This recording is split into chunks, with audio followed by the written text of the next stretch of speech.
Hi there, it's Kevin with RogueDeckBuilder.com here with a MTG Arena deck tech update. I'm going to try to do this pretty consistently as Arena has been my new jam lately. As you have seen in my couple review videos, if you haven't seen those, go check those out. On my live streams, I review MTG Arena, what I like, what I don't like about it so far.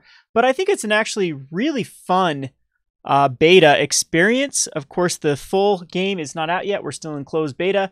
I did sink some money into this to test the game out, and so far I've had a lot of fun with Arena. The fast pace of the games, the building with limitations, I find all of that more enjoyable than MTGO. However, I still will get back to be doing MTGO deck techs in the future. One other thing I do like about MTG Arena at the moment is it's almost a what could have been if rotation would have kept as they planned back when they wanted to have the faster rotations, because we only have Amonkhet to now Dominaria, which I think with the limitations of that, without having a lot of the cards from Kaladesh, it makes kind of a fun little standard, other than Ramming Up Red is everywhere, and the way that they have the programming in this particular software with the one game, and then the software chooses the best of two hands, and how it does that is it tries to find the most efficient hand for casting the spells.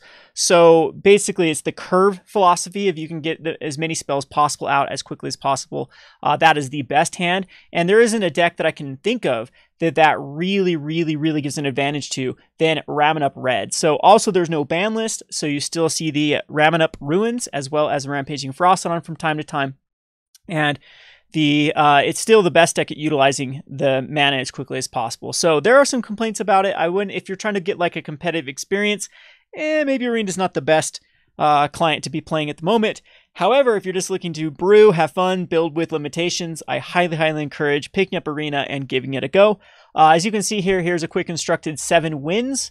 Went 7-2 with this one. Played Ramming Up Red, I think 4 out of the 9 matchups this time, and 2 of those losses were, I believe, no, one was against Mono Green and one was against Ramming Up. And I find this deck that I'm going to show you pretty 50-50 against Ramming Up because, like I said, the way the software is built in, it's really giving an advantage to Ramming Up. However, it is winnable, and it does very well against the rest of the meta. A lot of the decks are geared to beating Ramming Up, and if you can build a deck that can beat the decks that beat Ramming Up, then you're in good shape. So you see a lot of Knights decks, you see a lot of the Embalm or Eternalized decks, you see just a lot of white life gain or Vraska's Contempt type decks, or Scarab God decks. That the deck I'm going to show you has a lot of game towards. And the most important thing, as the channel is stated, is Rogue Deck Builder. I like to try to find out new ways to actually play competitively, and I think I finally found a new little brew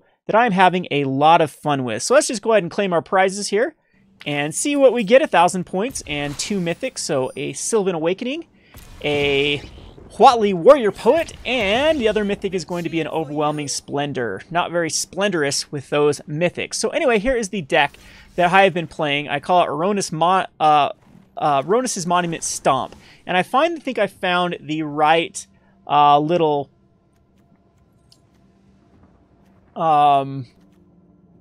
list here. At first, how this deck started, like, this is a story of evolving decks. So usually I like to take an idea and I try to maximize that idea as much as possible, try to have as greedy of a first go to try to showcase the card that I'm trying to brew around. So in this case, I wanted to make the Rhonas' Monument work. And then, so Rhonas' Monument with Mana Dorks. So my first list included 4 ofs of Llanowar Elves, 4 of, so the theory was a first turn Llanowar Elves into a second turn Rhonas Monument, how can we break it? And then the Vizier of Menagerie. So this was the idea of the deck. The Vizier, Rhonas' Monument, Llanowar Elves, and other Mana Dorks. So the very first I just threw in all the Explore cards and a ton of Mana Dorks. But a lot of the Mana Dorks are actually very inefficient. Chandler Initiate is I would consider in the inefficient realm at the moment. There was also Naga Vitalist that I had in here, and I even had the Elf from Dominaria, just the Kicker Elf, but those ended up being too many Mana Dorks, too many cooks, and not enough finishers, and so little by little I started cutting the Mana Dorks in replace of other finishers. So this is more of a Rhonas' Dinosaur list now, as it seems to work out the best. The last addition to this deck which is the Deathgorge Scavenger, has been the missing piece against Ramanup. So we do have a lot of game against Ramanup with both the Wildgrowth Walker and the Deathgorge Scavengers as must answer immediately. A lot of times they already burn the Magma Sprays early on, like Llanowar Elves or Drovers, and then you can get the Wildgrowths and Deathgorge Scavengers to stick and gain you that needed life for you to stabilize. And what I really like about this deck is it can win on the backswing. I've won a lot of decks with the Samut, so flashing in Samut on turn 4, because you can go Rhonas' Monument on turn 3 and then flash in Samut, block something, and then win on the backswing, because the synergy between Rhonas' Monument and Samut is just insane. I've almost thought about going up and count 2 more Samuts. Samut has a lot of synergy in this deck. It makes all of your mana dorks be able to have haste and then tap 4 mana the turn they come in. So again, there's synergy with Rhonas' Monument and Vizier, so you can just go through your entire deck. There was one game that I did mill myself and couldn't kill my opponent due to Settle the Wreckages, but that's a story for another day. However, the Samut Rhonas' Monument is a very, very good synergy. So you can, on the backswing, a lot of times Samut, then flash, or then cast some other creatures, then have haste, and then swing in for lethal. The Rhonas' Monument also gives trample to to your creatures. And yeah, so that's kind of the gist of the deck. You want to get out an early Llanowar Elves or other mana dork. Right now we only have the Llanowar Elves and Drover, and then we have a lot of Explore cards to dig for the Rhonas' Monument and the Vizier of the Menagerie. These are your key cards in the deck. You want to have both of them, and once you have both of them, you can just churn through your deck like it's nothing. Just cast a card after a card after a card after a card. You want to be able to sequence your Explore cards correctly so that you don't want to be casting them unnecessarily. A lot of times you want to make sure there's a land on top, and Vizier can give you that information to then draw that card, so you can just keep finding more fodder. There was a game against Knights where my opponent went turn 1 Dauntless, turn 2 Knight, turn 3 Benelish, turn 4 the History of Benalia, and it was like another turn 5 2 more Knights out, and I was keeping pace with my cards, and then I was able to basically go crazy that next turn with the Rhonas Monument and Vizier of Menagerie and swing through I believe he had 2 Benelish, the +1/+1 to each creature. So all of his Knights were like 5/4 double strikers, and I got one creature big enough that my opponent had to chump block and kill all of his, or not double strikers, just first strikers. All of his first strikers had to just chump for the damage, and then the following turn after that I was able to swing in for lethal. So a lot of the games end up that way. This can be a very awkward deck, as you can just stumble and you can dig and not find the Rhonas' Monument or the Vizier of Menagerie. It's also a little bit of a glass cannon, as if they either kill your Vizier of the Menagerie or your Rhonas' Monument, you can feel a little bit, well, that's the understatement. You can feel very, very far behind, and then you don't really do anything compared to other, I would call the mono-green Llanowar Elves type decks. So anyway, let's go down the deck tech here and talk about some other synergies. Of course, the highlight card of here is the Llanowar Elves. It was the whole reason of building this deck. We are trying to utilize Llanowar Elves as quickly as possible to get out something like Rhonas' Monument. And so, of course, we're going to have the synergies of the Jadelight Ranger, the Deathgorge Scavenger, the Thrashing Brontodon, another 3-drop. And they first turn into one of those is usually, or second turn into one of those is usually pretty good against the variety of the different decks you'll see. There's a lot of blue-white control and black-blue control. This deck just completely cuts them to pieces. There will be a lot of games when my opponent will have to use a ton of Settle the Wreckages, which we don't really care about. Also, they'll have to use the Seal Aways early, and then eventually we just draw into the Vizier, and it's too much resources. Next is the Drover the Mighty. Drover the Mighty has a lot of synergy in this deck because we are running the Deathgorge Scavengers, the Ghaltas, and the Thrashing Brontodons. So it's a creature that starts out as a 1/1 that is inevitably going to become a 3/3.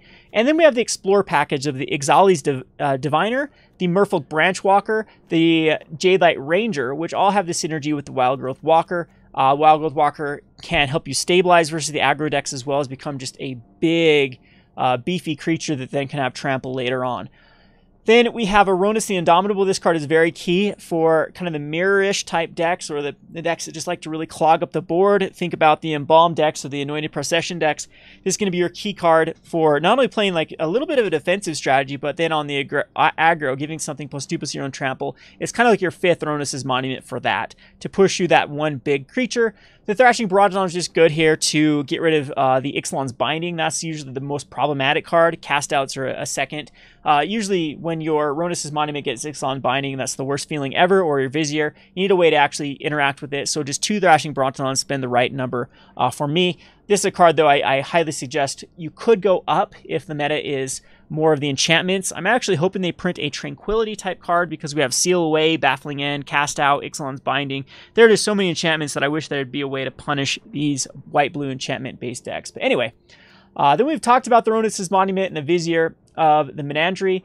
Again, Samut and Ghalta. Ghalta is insanely powerful in this deck too because of the synergy with Rhonas' Monument, giving something +2/+2, and then reducing. So you're casting a creature at a reduced price with Rhonas' Monument and then giving something +2/+2. So you're adding more power on board to get a quick Ghalta. It's not unheard of to get a Ghalta out turn 4 and then just have a huge beater for the following turn. The Samut and Ghalta, of course, has a very good synergy.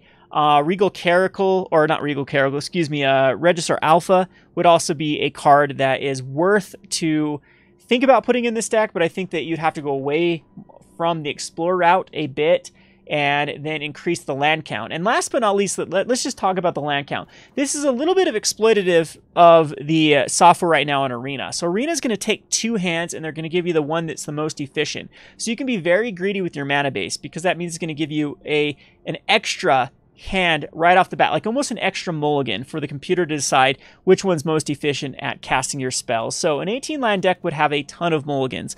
I found that it's it's a lot more rare that you mulligan on MTG Arena than you would if you had on MTGO with an 18 land deck. I run Goblins as an 18 land deck in Pauper, and you have to throw back those landers all the time. This deck wants 2 lands. You usually can't keep a 1-lander unless you're feeling lucky with the Llanowar Elves on the draw or something. Usually when I'll keep a 1-lander, especially like a Llanowar Elves and another, like a Drover, just as a backup plan, then I'll keep a 1-lander. But I mean, you're susceptible to any sort of Magma Spray removal at that point.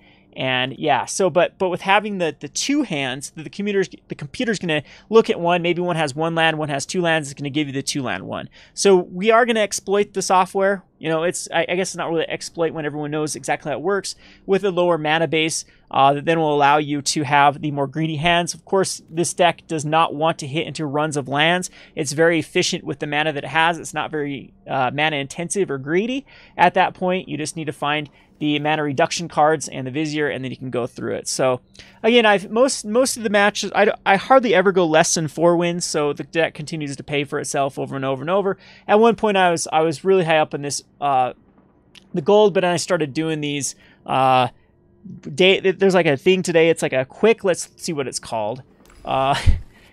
It's called a flash event. Do not do that. The EV's terrible. I won the matches and then only got a pack and like 200 coins. So it was terrible EV for putting 1,000. I believe it's 1,000 coins in. Don't do this. Just stick to the regular ones unless you're, I mean, you can just use the coins that you get from winning to get a Dominaria pack at that point. It's how much you value Dominaria packs. I bet it's more affordable to guarantee a pack, but it's probably worse if you're just trying to grind coins, which I highly suggest people do.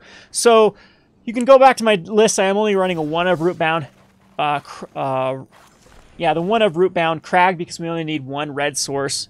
And the Vizier can also get the Samut out. So it's more like running 5 red sources here. One of the reasons too is I don't have any more Rootbounds. I don't want to spend the tokens on or whatever they call these wild cards on the Rootbound Crags at the moment. So anyway, that is my go-to deck right now. I'll have a full deck list up at roguedeckbuilder.com if you feel like you want to support the channel and actually purchase this deck. I know it's not really balanced for constructed or for standard at the moment because again, this is more of an arena thing.